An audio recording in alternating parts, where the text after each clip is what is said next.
여러분 반갑습니다. 오늘은 치유의 잔치에 오십시오 라는 주제로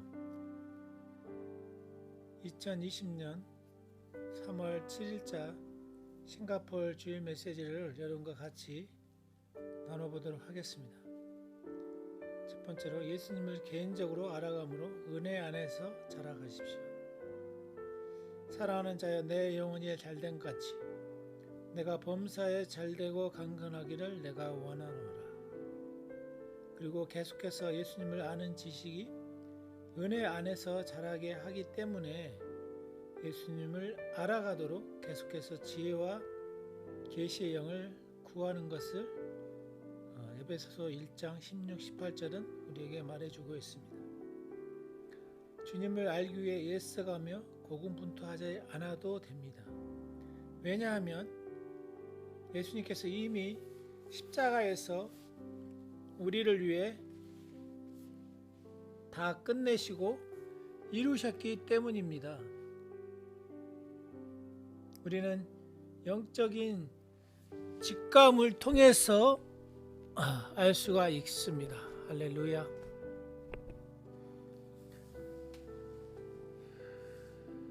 히브리서 8장 11, 12절 보도록 하겠습니다. 또 각각 자기 나라 사람과 각각 자기 형제를 가르쳐 이르기를 주를 알라. 여기서 알라는 기노스코로 노력해서 아는 것을 말합니다. 주를 알라 하지 아니할 것은 그들이 작은 자로부터 큰 자까지 다 나를 알미라. 여기서 알면 오이다로 내적인 계시를 통해서 알게 되는 것을 헬라어로 보면 알 수 있습니다. 우리가 주님을 영적인 직감으로 친밀하게 알 수 있는 것은 사실 우리 모든 죄가 용서되었기 때문입니다.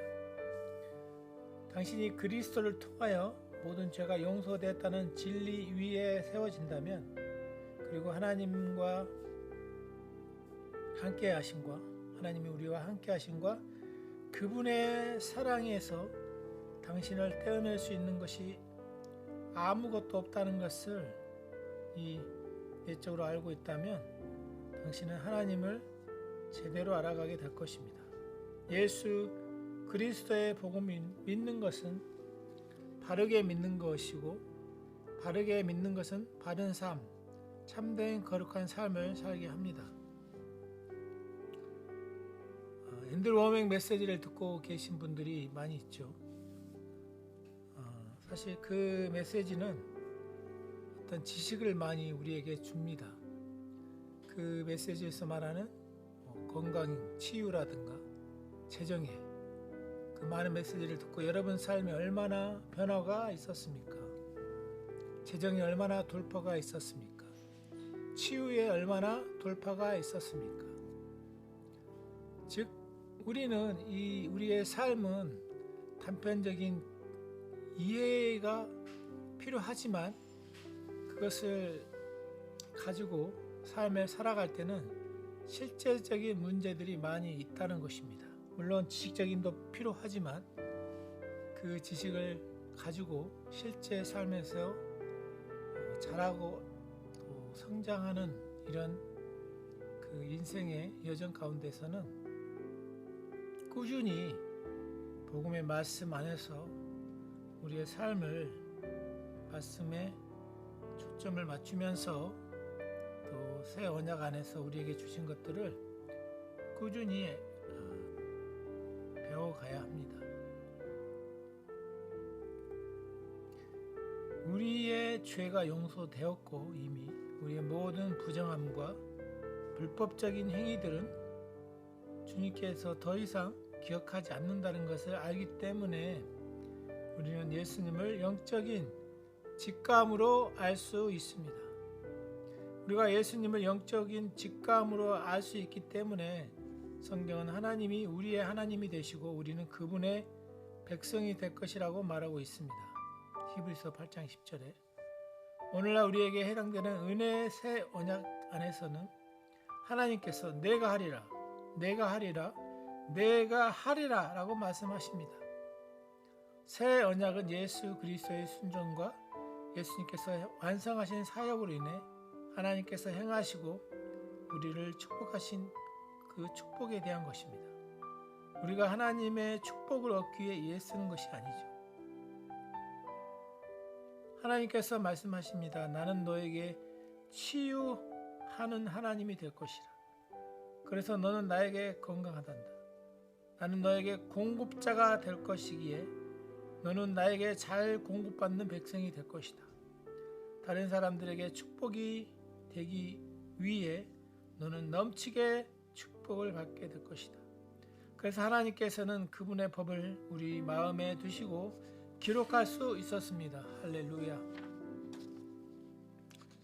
죄의 용서는 그 모든 혜택을 효력 있게 하는 조항입니다. 두 번째로 하나님께서는 당신을 위해 차려놓으신 잔치에서 먹음으로써 당신의 싸움을 싸우라고 말하고 있습니다. 지난주 이사야 25장에 그 예언이 나오는 부분을 나눴는데 이사야 25장 6절 8절에 만군의 여호와께서 이 산에서 만민을 위하여 기름진 것과 오래 저장하였던 포도주로 연회를 베푸시리니 곧 골수가 가득한 기름진 것과 오래 저장하였던 맑은 포도주로 하실 것이며 또 이 산에서 모든 민족의 얼굴을 가린 가리개와 열방 위에 덮인 덮개를 제하시며 여기서 가리개와 덮개가 포인트입니다. 사망을 영원히 멸하실 것이라. 주 여호와께서는 모든 얼굴에서 눈물을 씻기시며 자기 백성의 수치를 온 천하에서 제하시리라. 여호와께서 이같이 말씀하셨느니라. 6절에 이 산은 시온산을 상징적으로 말하고 있죠. 그래서 우리가 이 성경에서 예언을 해석할 때는 일반적인 해석과 영적인 해석으로 두 가지 해석을 병행해서 보고 있습니다. 코로나로 인해서 많은 사람들이 참 마스크를 쓰고 있죠. 예언적으로 결국 하나님께서는 이 마스크를 벗게 하실 거라는 것과 또 덮개를 제하신다. 자, 유대인들의 마음은 아직도 신약을 믿지 않고 있습니다. 신약이 예수 그리스도를 인정하지 않고 있습니다. 유대인들은 구약을 읽을 때 구약에서 예수님을 보지 못하고 오직 율법만 보고 있습니다. 마지막 때 하나님께서는 유대인들인 주님과 그분의 선하심을 볼 수 있도록 유대인들의 마음의 눈을 덮고 있는 그 덮개, 즉 수건을 제거하실 것입니다. 고린도후서 3장 16절을 보십시오. 여러분의 삶에서 해답을 구하고 있는 영역이 있습니까? 하나님의 말씀을 펴보시고 예수님께서 당신의 이해의 눈을 바꿔주실 것을 간구하십시오. 할렐루야. 우리는 하나님께서 차려놓으신 잔치에 참여하고 먹음으로 전쟁에서 승리하게 됩니다. 세 번째로 어두운 시기에 하나님께서는 그분의 기름 부으심과 축복이 있는 성대한 잔치를 준비해 놓으시고 우리도 누리게 하셨습니다. 자, 이번 코로나 팬데믹이 멸하여지기 전에 그리고 사람들의 마음과 생각을 덮고 있는 덮개가 거치기 전에 성대한 연회가 있다고 말하고 있습니다. 할렐루야. 참 주님의 은혜로 우리는 더 이상 신의 산이 아닌 시온산에 있게 되었습니다. 시온산에 있기 때문에 평안한 양심으로 하나님께 가까이 나아갈 수 있었습니다. 우리는 더 이상 율법에 속박되거나 율법 아래 있지 않습니다. 우리는 은혜 아래 있습니다. 우리는 신의 산에서 시온산으로 옮겨졌습니다. 우리는 요구 아래 있는 것이 아닌 하나님의 다함이 없는 은혜의 공급 안에 살고 있습니다. 은혜 안에 있다는 것은 하나님께 다가가기 위해 뭔가를 해야 하는 것이 아닙니다. 은혜 아래 있다는 것은 하나님께서 우리를 위해 다 하셨다고 하는 것이고 또한 다 하실 것이라는 것입니다. 이러한 사실은 우리를 게으르게 만들지 않고 오히려 하나님의 공급을 받게 하고 그 통로가 되게 합니다. 또 하나님께서는 그분의 기쁘신 뜻을 따라 우리 안에서 소원을 두고 일하시게 될 것입니다. 그래서 우리는 불타는 덤불처럼 될 것입니다. 불타지만 소멸되지 않고 타오르지만 다 타버리지 않는 그런 불이 될 것입니다. 모세가 떨기나무에 봤던 그 환상이 우리 삶 가운데 계속해서 일어나게 될 것입니다. 우리 삶에 주님의 주신 생명의 불이 우리 어둠을 밝혀내고 주님이 오시는 그날까지 우리를 보호하실 것입니다. 네 번째, 예수님께서 완성하신 사역을 먹음으로 그분의 기름 부으심이 모든 질병과 질환을 없애버리는 것을 보십시오.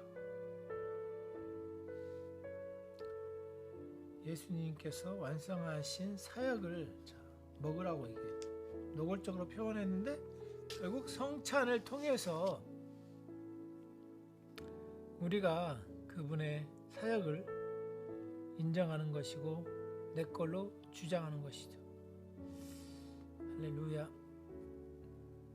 그래서 예수님은 우리의 죄뿐만 아니라 우리의 삶 가운데 이 치유도 하시는 분으로 인정이 드리고 요즘 치유 사역을 통해서 특별히 성찬을 통해서 많은 사람들이 치유되었다는 간증이 싱가포르에 올라오고 있습니다.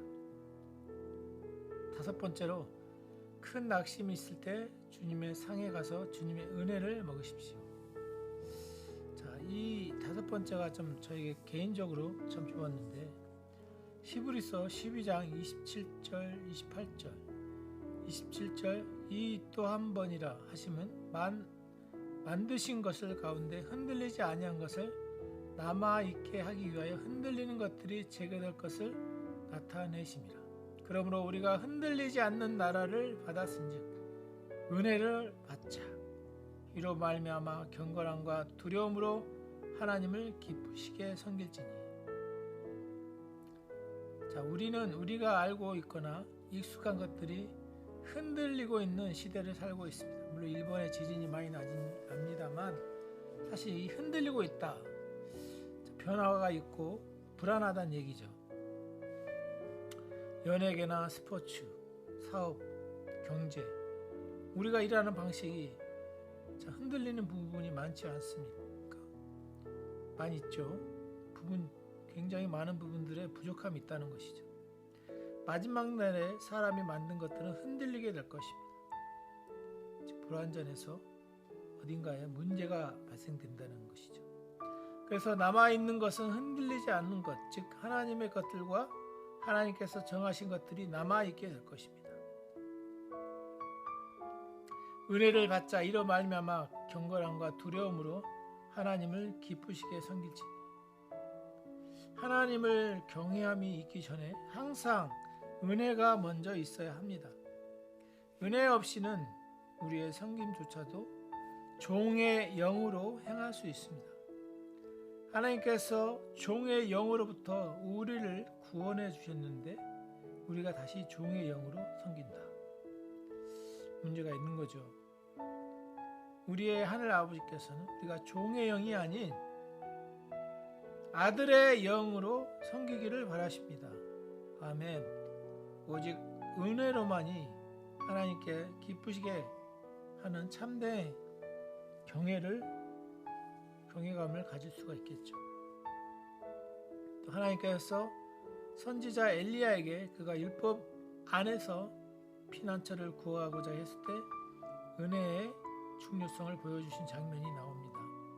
열왕기상 19장 9절에 엘리야가 그 곳 굴에 들어가 거기서 머물렀더니 여호와의 말씀이 그에게 임하여 이르시되 엘리야야 내가 어찌하여 여기 있느냐.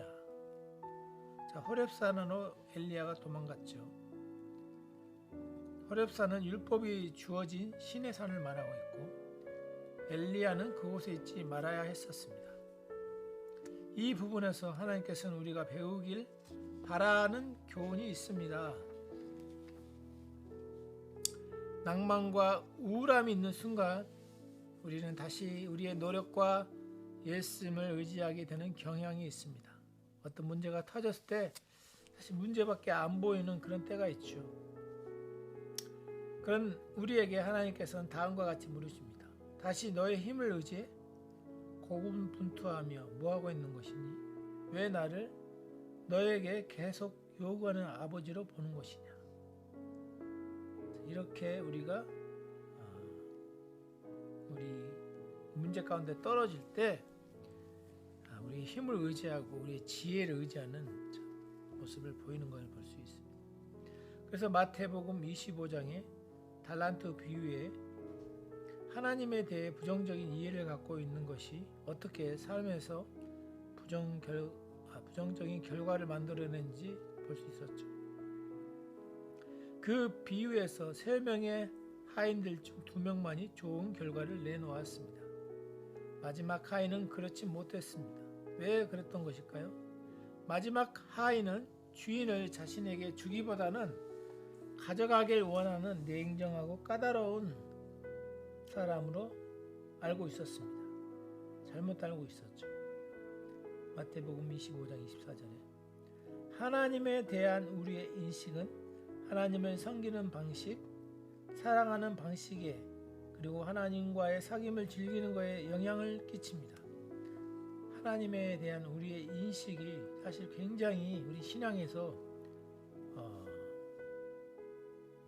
하이라이트죠. 내가 믿고 있는 분을 어떻게 알고 있느냐.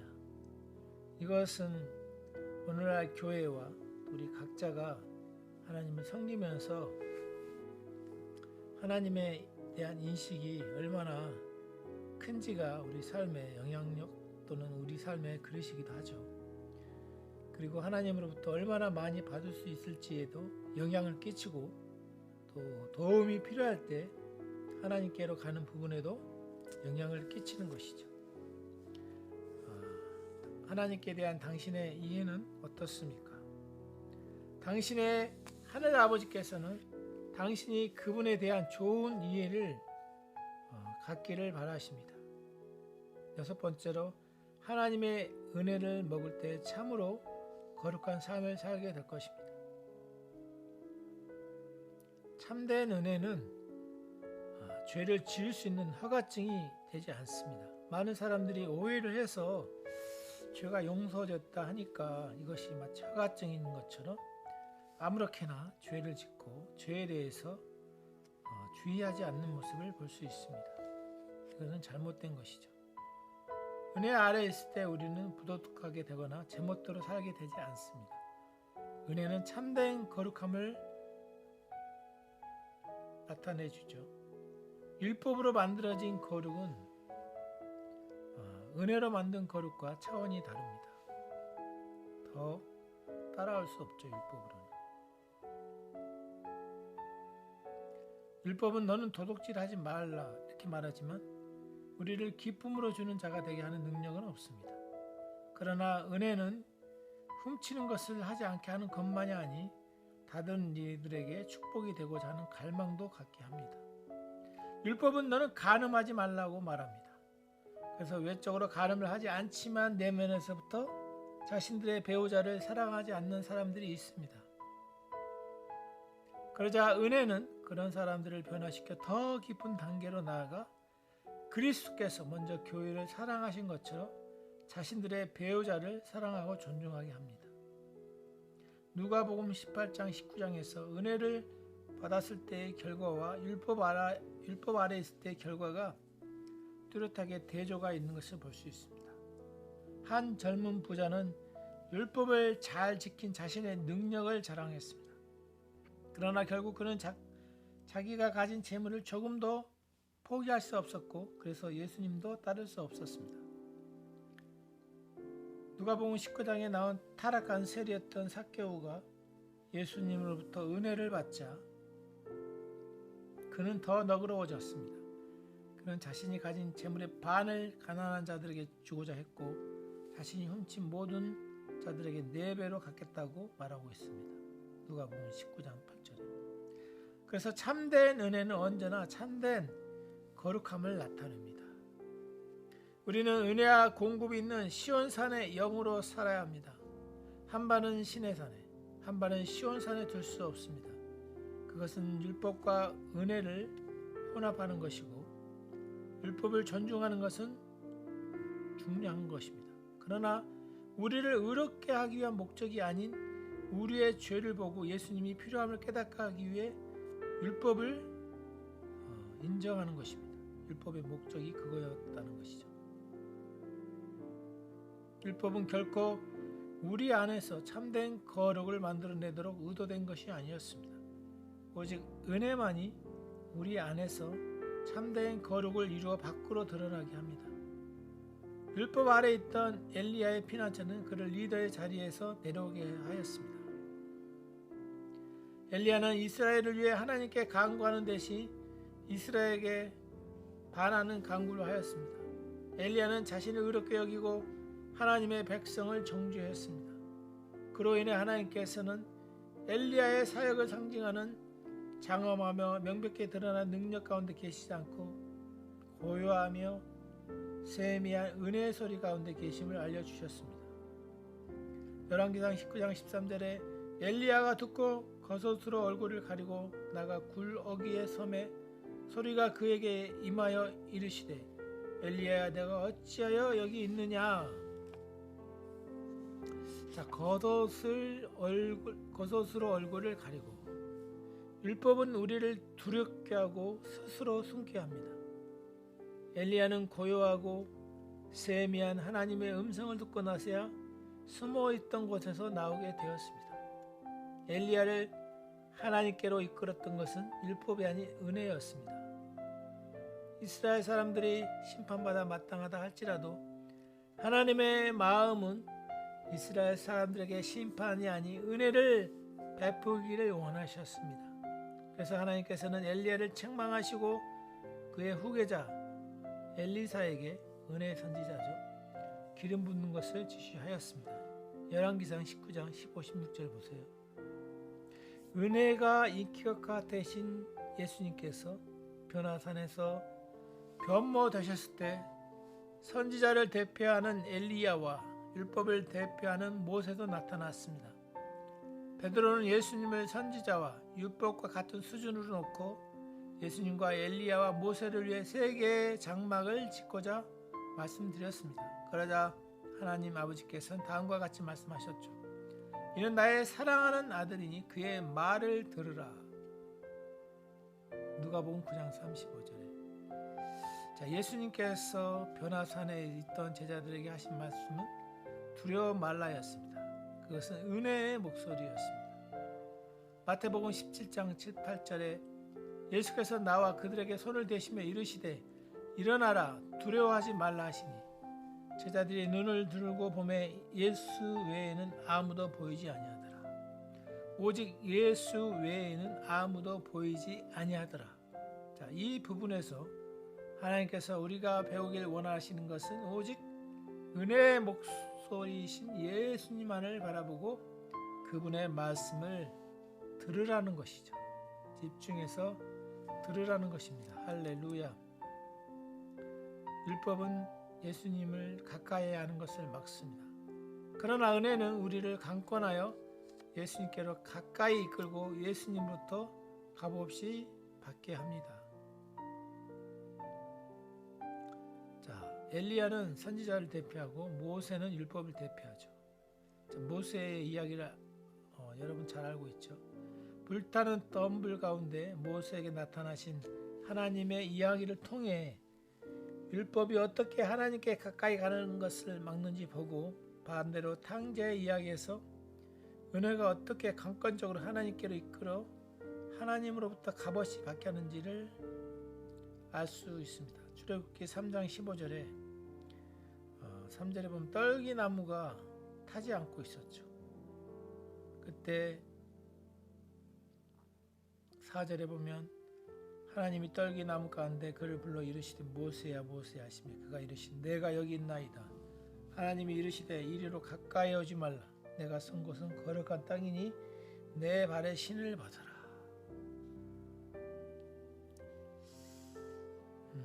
반대로 누가복음 15장 20절에 보면 당자의 아버지가 나오는 장면이죠. 아버지가 그를 보고 치근히 여겨 달려가 목을 안고 입을 맞추니.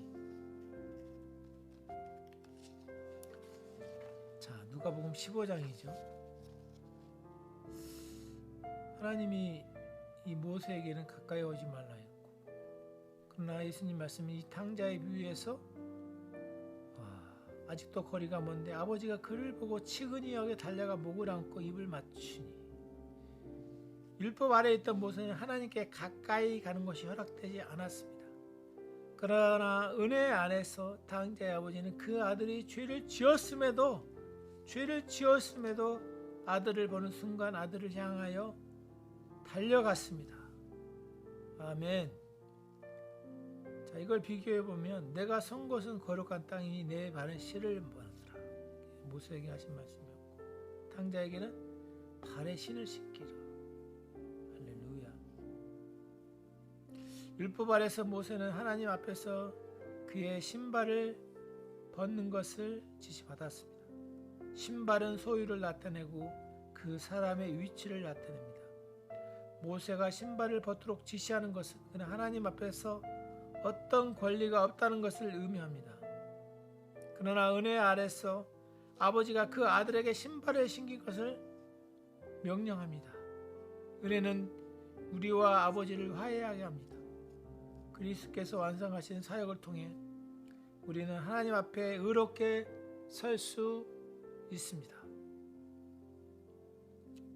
율법 아래서 모세는 거룩한 땅에 있었기 때문에 하나님께 가까이 갈 수가 없었습니다. 그러나 은혜 안에서 우리가 서 있는 땅은 은혜의 땅이기 때문에 우리는 하나님께 가까이 다가설 수 있습니다. 하나님을 가까이 하는 것이 하나님의 거룩하심이 부정되는 것이 아닙니다. 은혜와 거룩은 서로 충돌하지 않습니다. 우리는 하나님께서 거룩하신 것처럼 거룩해야 합니다. 그러나 하나님의 은혜 없이는 참으로 거룩할 수가 없습니다. 그리스도께서 마치신 일로 인해 우리는 은혜의 땅에 서 있습니다. 지금 은혜의 땅은 평안한 마음으로 의롭게 하나님 앞에 설 수 있는 곳입니다. 예수 그리스도께서 십자가에서 합법적으로 성취하신 일로 인해 하나님의 거룩은 우리의 편이 되었습니다. 하나님의 거룩하심은 우리의 죄로 인하여 예수님을 십자가에 벌하셨습니다. 그래서 이제 하나님의 거룩하심은 예수님을 믿는 사람을 향해 무죄를 주장합니다. 오늘날 그리스도와 그분의 완성하신 사역을 믿는다면 하나님의 거룩하심은 당신의 편이 되어 당신의 의로움과 당신이 받을 축복을 주장합니다. 할렐루야. 그래서 성장하는 유일한 방법은 은혜 안에서 자라가는 것입니다. 아멘.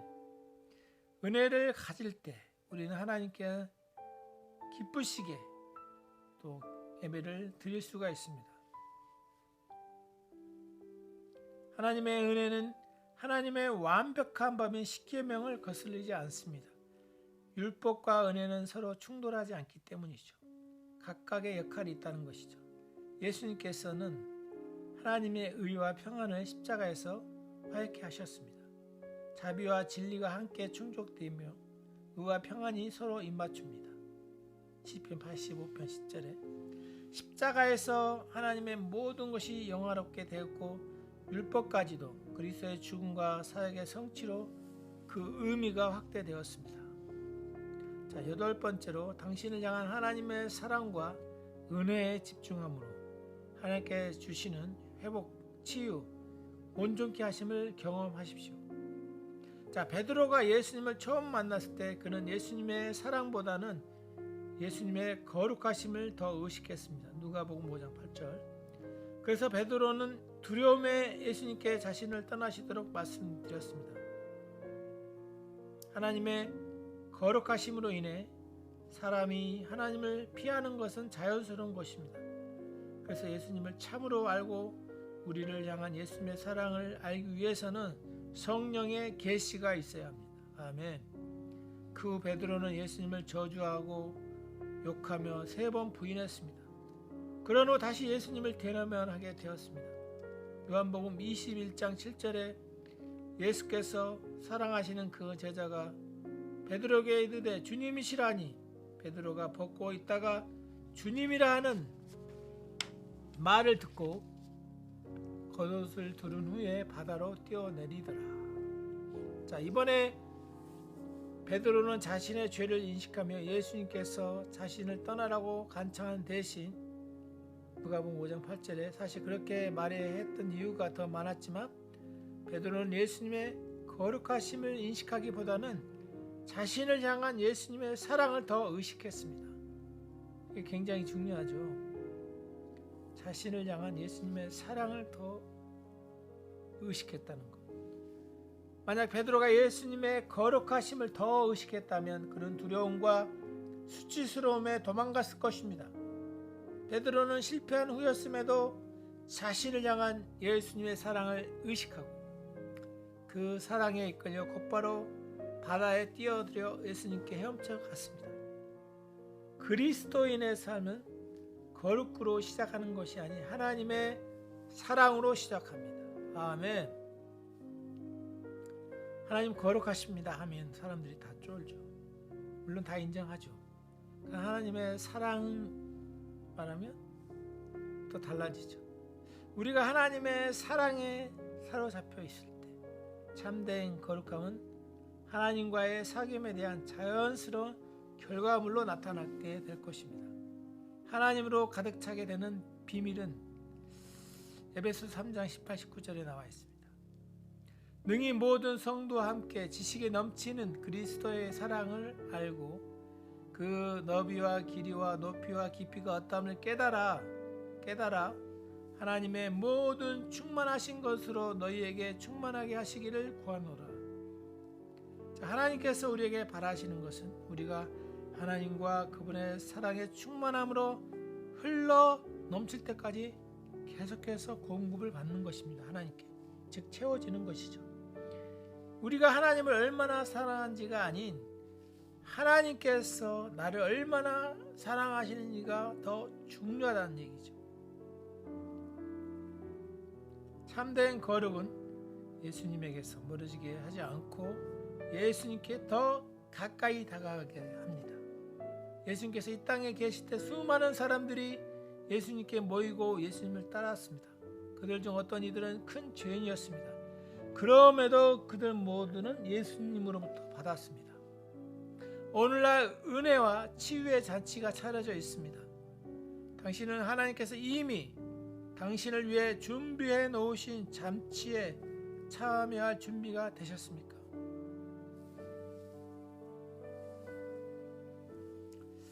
할렐루야.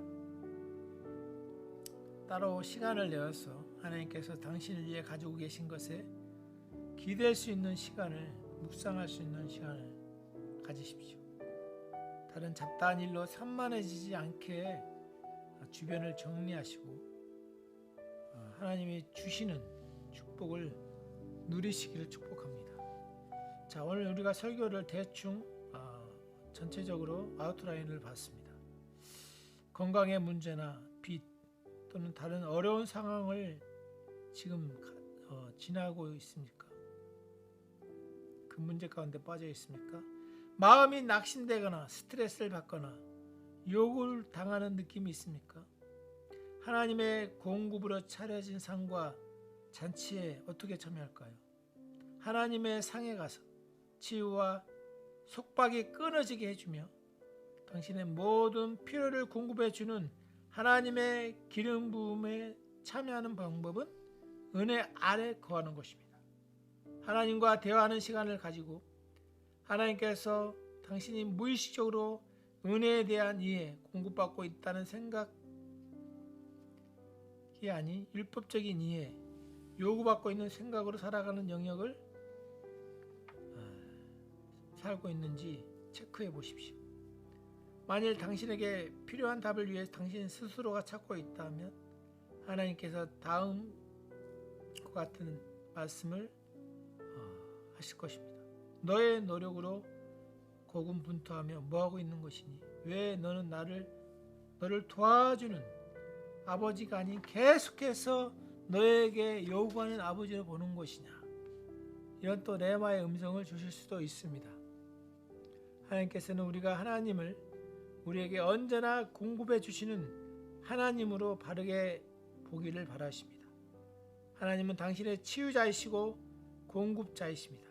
하나님에 대한 좋은 이해를 갖는데 어려움이 있다면 복음서를 보면서 예수님께서 그분께 다가오는 모든 사람들을 어떻게 대해 주셨는지를 보십시오. 예수님께서 어떻게 아픈 사람을 고치시고 눈먼 자를 뜨게 하시며 귀머거리를 듣게 하시고 죽은 자를 살리셨는지를 말씀을 통해서 보십시오.